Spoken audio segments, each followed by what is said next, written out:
بسم الله الرحمن الرحيم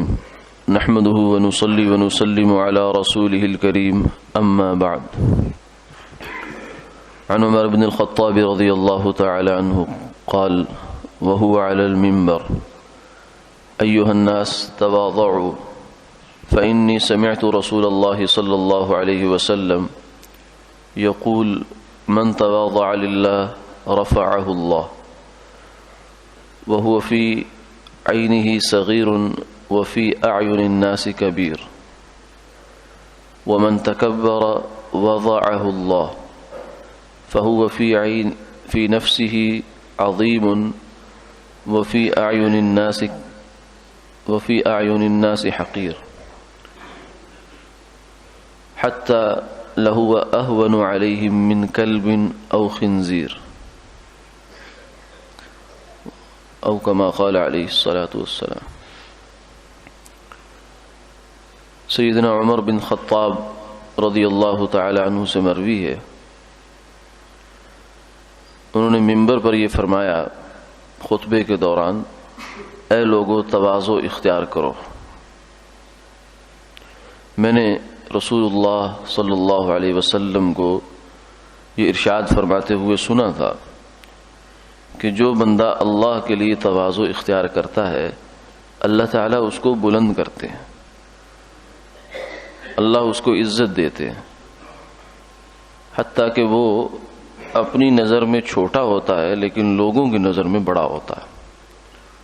اور جو تکبر اختیار کرتا ہے اللہ تعالیٰ اس کو ذلیل کرتے ہیں، حتیٰ کہ وہ اپنے خیال میں تو بڑا ہوتا ہے لیکن لوگوں کی نظر میں بہت چھوٹا ہوتا ہے،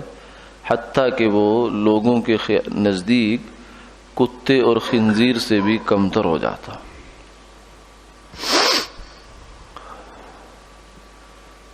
تواضع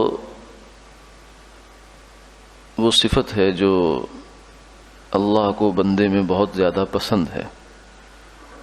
کیونکہ اللہ تعالیٰ کے ہاں ہر چیز ہے، ہر نعمت ہے، ہر نعمت کا خزانہ ہے، لیکن تواضع نہیں ہے، کیونکہ اللہ تو اللہ ہے، وہاں تواضع کا کیا کام؟ تو اس تواضع کو وہ بندے میں دیکھنا چاہتے ہیں، اور جو بندہ یہ تواضع کی صفت اختیار کرتا ہے یعنی اپنے آپ کو مٹا دیتا ہے اور اپنے آپ کو کچھ نہیں سمجھتا، اپنے آپ کو گناہوں کا مجموعہ، نجاستوں کا مجموعہ، کیونکہ ہر وقت جو ہے وہ گندے پانی سے انسان بنا اور ہر وقت جسم میں پخانہ، پیشاب ہے، خون ہے، پیپ ہے، جہاں سے بھی اس کے جسم کو کاٹا جائے تو اندر سے نجاست برآمد ہوتی ہے، خون ہے، ناپاک ہے۔ تو ایسا انسان جو ہے وہ کیسے اپنے آپ کو اعلیٰ سمجھ سکتا ہے، میں بڑی چیز ہوں؟ یہ تو حقیقت یہ ہے کہ انسان کچھ نہیں ہے۔ تو فرمایا کہ جو آدمی اس حقیقت کا ادراک کر لے اور اللہ کے لیے اپنے آپ کو مٹا دے، جھکا دے، یہ نہ کہ میں ایسا، میں ویسا، اور میرے ساتھ ایسا کیوں ہو گیا، فلاں نے میرے بارے میں ایسی بات کیوں کر دی، یہ باتیں اس کے ذہن میں نہ آئیں، بلکہ جو اس کو کوئی کہہ دے تو کہ میں تو اس سے زیادہ کا مستحق ہوں، ابھی تو آپ نے تو میری ایک عیب میرا نکالا ہے، میرے اندر تو 20 قسم کے عیب ہیں جن کا آپ کو پتہ نہیں ہے، اللہ نے پردہ ڈال رکھا ہے۔ اللہ کا شکر گزار رہے، لوگوں سے الجھے نہیں کہ تم نے میرے خلاف بات کیوں کر دی، میرا سٹیٹس کیوں خراب کر دیا۔ یہ جو کیفیت انسان میں پیدا ہوتی ہے یہ تکبر کی وجہ سے ہوتی ہے۔ تو فرمایا کہ جو بندہ اللہ کے لیے جھک جاتا ہے، اپنے حق کو بھی چھوڑ دیتا ہے، اپنی عزت کی بھی پرواہ نہیں کرتا، صرف اس لیے کہ اللہ خوش ہو جائے میرے سے،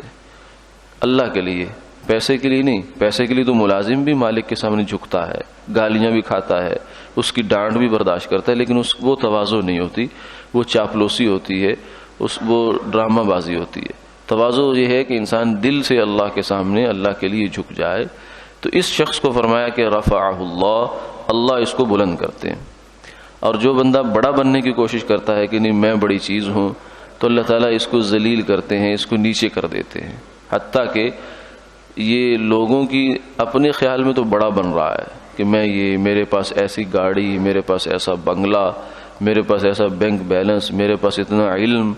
اور جو بھی فخر کی چیزیں ہیں وہ سب اپنے پاس شمار کر رہا ہے کہ ہم ایسے، ہم ویسے، لیکن لوگوں کی نظر میں اللہ اس کو ذلیل کر دیتے ہیں،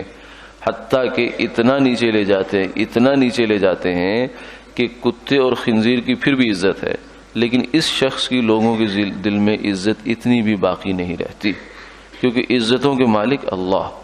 اور جس کو اللہ عزت دے عزت اسی کے پاس ہے، اسی کو راس آتی ہے، اسی کو ملتی ہے۔ اللہ کے ہاں عزت لینے کا راستہ یہ ہے کہ انسان جھک جائے،